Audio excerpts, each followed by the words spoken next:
I'm Radhika and I work with mentors here at Mentor Together. Welcome to the module Handling Difficult Situations. As you may have seen across the many role plays and case studies, during your mentoring relationship, you may find that your mentee experiences quite a few difficult situations. In managing these difficult situations, we have spoken about using the right conversational approaches and setting the appropriate boundaries. In our last practical session, we will leave you with some handy tips on identifying what kind of difficult situations you may be encountering. So first, what are the kind of possible difficult situations that may arise during your mentoring relationship? Think about them across a quadrant. On the first axis, you have who should deal with this situation. You have situations which should be dealt with by mentors only. On the other end of this axis, you have situations which may be identified by mentors but dealt with the support of other resource people and groups. On the second axis, you have the question, by when should the situation be looked into? On one end of the axis, you have situations which should be dealt with immediately. On the other end of the axis, you have situations which can be dealt with over time. So across this quadrant, we have three kinds of difficult situations. First, delicate topics. Mentors may observe some topics over time which seem to impact the mentee but are very sensitive in nature. For example, personal hygiene issues, bullying experiences or image insecurities. Most mentees will feel embarrassed to freely talk about their experiences on these matters. Generally speaking, any issue on a delicate topic should be discussed only when initiated by the mentee. Confidentiality on the mentor's part also takes on greater importance.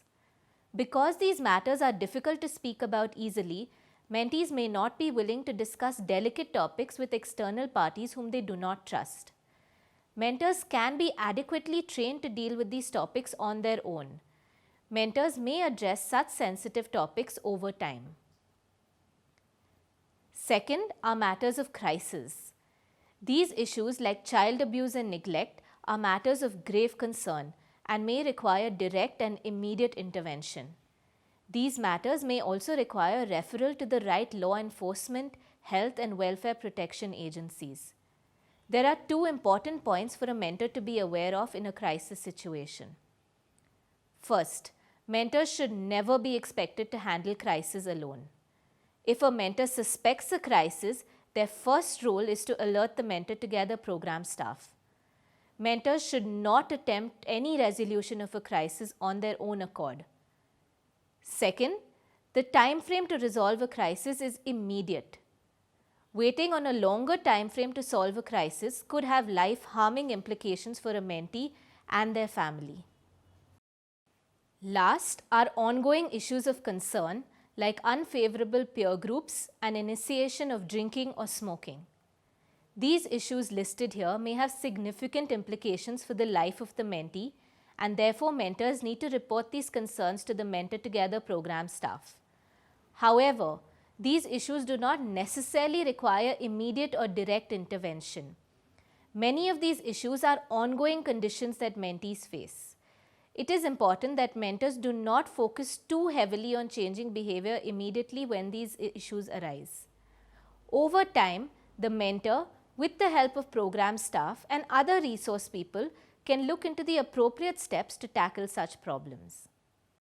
Now, let us understand a little bit more about some delicate topics. Health and hygiene. Owing to cultural and environmental factors, oftentimes mentees are not adequately educated and informed about issues related to health and hygiene. For girls, it may be on matters like menstruation. For boys, on changes from puberty. Adding to this, the information they might receive may be based on superstition or folklore rather than science or fact. Cultural conditioning may make these topics taboo and make mentees feel shy about discussing them. Having conversations around health and hygiene is an important step towards helping your mentees work towards good health and improves the quality of their life. Bullying.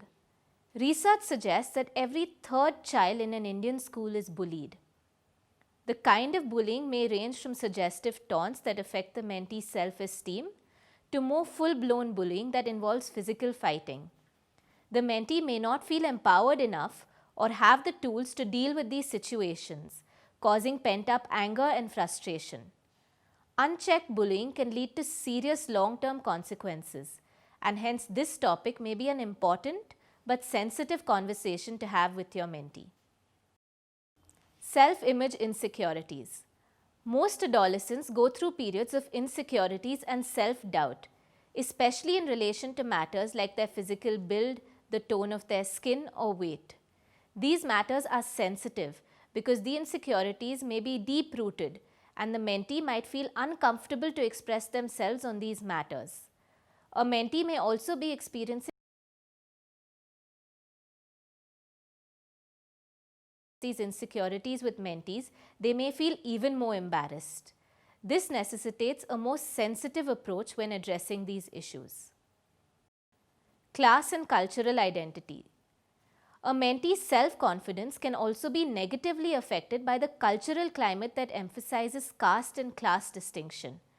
Your mentee and his or her family may be facing discrimination by virtue of being from a particular caste, making it a very sensitive topic to discuss. Again, a mentor should not broach these topics on their own. Wait for a mentee or their family to bring these up. If you observe any situations involving these matters that make you uncomfortable, reach out to your Mentor Together program team to understand how you can talk about this.